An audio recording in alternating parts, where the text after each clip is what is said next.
বিশিষ্ট সাহিত্যিক নাট্যকাৰ অৱসৰপ্ৰাপ্ত অধ্যাপক ডক্টৰ ভৱেন্দ্ৰনাথ শইকীয়াৰ ২২ সংখ্যক মৃত্যু তিথিত বুধবাৰে ৰাজ্যজুৰি গুণমুগ্ধসকলে তেওঁক শ্ৰদ্ধাৰে সোঁৱৰণ কৰে।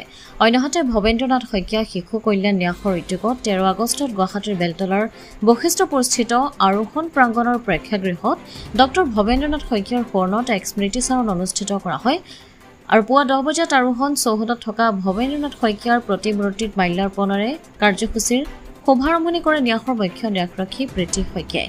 বিয়লি আৰোহণৰ প্ৰেক্ষাগৃহত আয়োজিত স্মৃতিচাৰণ অনুষ্ঠানটিত মুখ্য অতিথি হিচাপে ভাগ লৈ কটন কলেজৰ অৱসৰপ্ৰাপ্ত অধ্যাপিকা মিনতী বৰঠাকুৰে ডক্টৰ ভৱেন্দ্ৰনাথ শইকীয়াৰ জন্ম বৃত্তান্তৰ পৰা আৰম্ভ কৰি অধ্যাপক হোৱালৈকে ডক্টৰ ভৱেন্দ্ৰনাথ শইকীয়া মানুহজন প্ৰকৃততে কেনে আছিল তাৰ আলোকপাত কৰে। অনুষ্ঠানটিত বিশিষ্ট অতিথি হিচাপে ভাগ লৈ বিশিষ্ট গৌতম শৰ্মাই উল্লেখ কৰিছে যে আমি সাধাৰণতে ডক্টৰ ভৱেন্দ্ৰনাথ শইকীয়াক এগৰাকী সাহিত্যিক নাট্যকাৰ হিচাপে জানো। তেওঁ যে এগৰাকী গীতিকাৰো আছিল তাক আমি নাজানো বা সেই বিষয়ে কতো বিশেষ চৰ্চা নহয়। কিন্তু সাহিত্যিক নাট্যকাৰৰ দৰে ডক্টৰ ভৱেন্দ্ৰনাথ শইকীয়া এগৰাকী সফল গীতিকাৰো আছিল।